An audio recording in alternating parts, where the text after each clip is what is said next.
Hi, babe. Welcome to the Horror Babe Show. I'm your host, Chelsea Beller. You know what characteristic in a date has always freaked me out a little? Charm. Yeah, the person who is oozing, dripping with charm. That's a yellow flag, for sure. Maybe even an orange flag, maybe even a red flag, depending exactly how charming they are. Well, you know who has quite a bit of charm?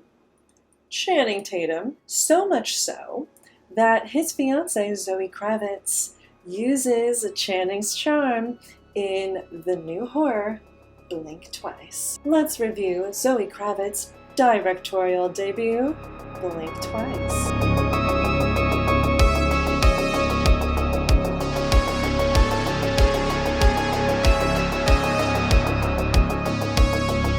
Before we jump into this, I have just a little announcement. I have merch.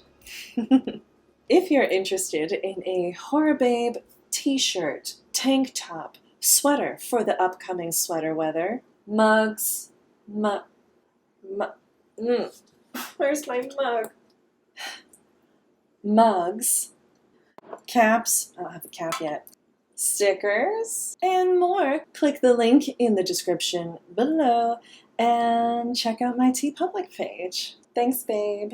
Alright, back to the video. Blink Twice is a 2024 American black comedy psychological thriller directed by Zoë Kravitz, who we all know from The Batman, Big Little Lies, Mad Max Fury Road, etc., etc., etc. This film is about two young women who are working a lavish event for CEO Slater King, played by Channing Tatum, when he somewhat unexpectedly invites them to his island. Yeah, don't ever do that. Just pass.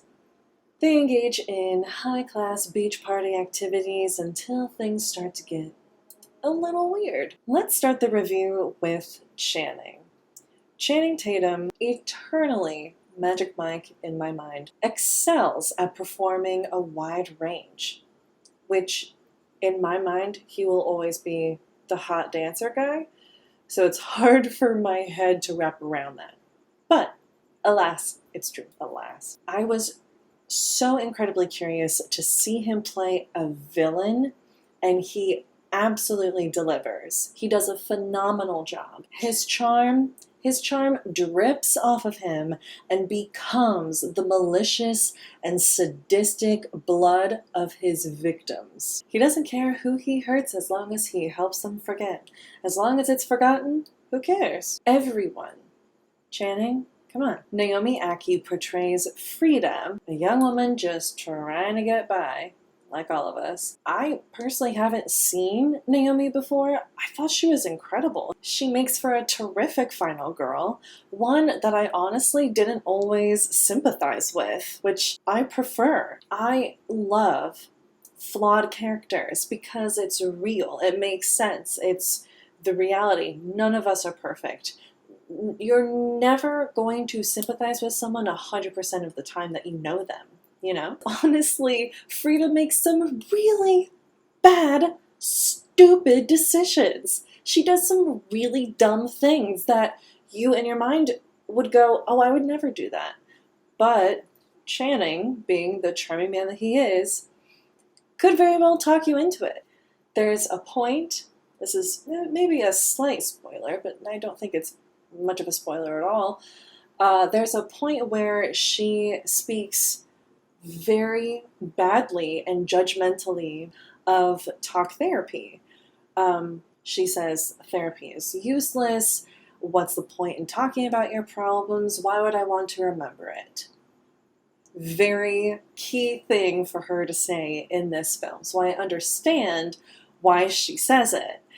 But me being pro talk therapy, I mean, I was like, ooh, that's going to bite her in the ass later. I honestly loved this film. I loved that it was a horror, a psychological thriller, a black comedy, All of that made for such an enjoyable movie. The tension builds so beautifully, and that is due in part to the fact that the comedy is sprinkled throughout, and that makes it such an enjoyable and frightening film. Spoiler warning, if you've seen my videos before, you know I'm all about the story. I'm a writer at heart. I loved this story. I love a good bookend. I loved that it started with the CEO's event and ended with a different CEO's event. I thought it was fantastic that she ends up on top. She ends up being the CEO. And in the beginning, she was a cater waiter. She was completely invisible. She was told to remain invisible.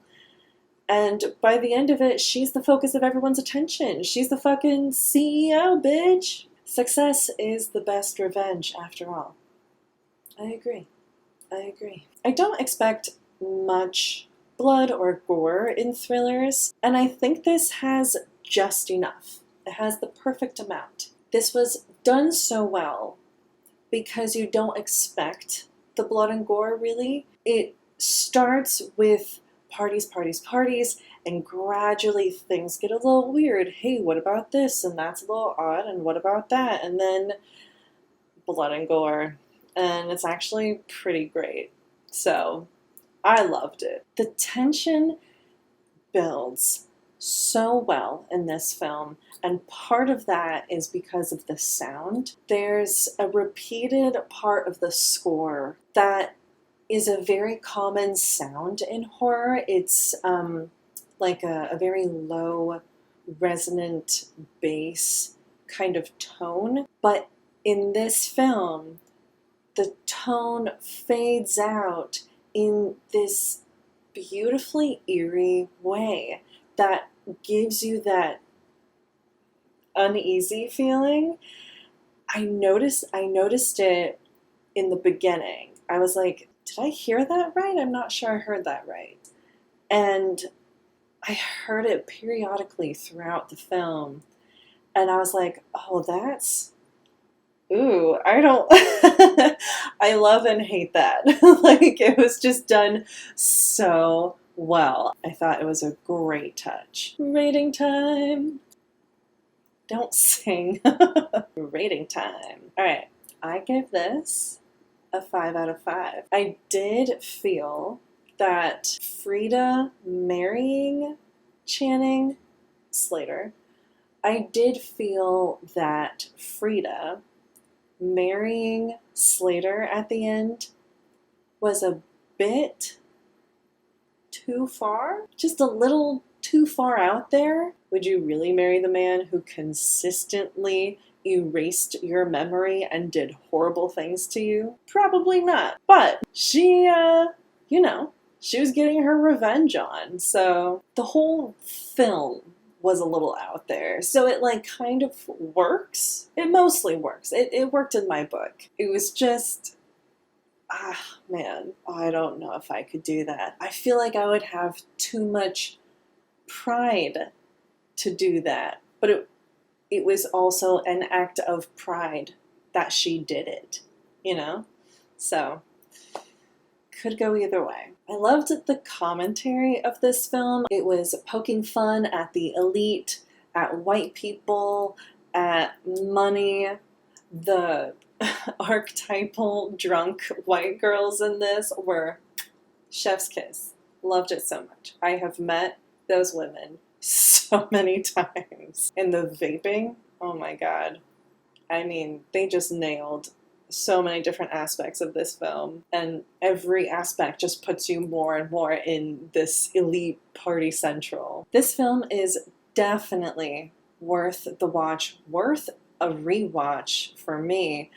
I can't speak more highly of it. You guys let me know what you thought about it, if this was your vibe or not, because I can totally see how it wouldn't be someone's vibe, but I honestly can't get enough. I thought it was fantastic. I can't wait to see what Zoë Kravitz does for her next film. So definitely 5 out of 5 for me. Now, before I go hop on a stranger's jet, here's a spooky reminder. I have a Patreon. If you like exclusive horror content, you got it, babe. Or if you'd like to support the show, you can buy me a coffee. I really super duper appreciate it, and I will shout you out in the next episode. Well, that's it from me. Thank you for watching. Please don't forget to like, comment, follow, and subscribe. Follow me on Instagram and Letterboxd to see what I'm watching and what I'm rating. Bye, babe.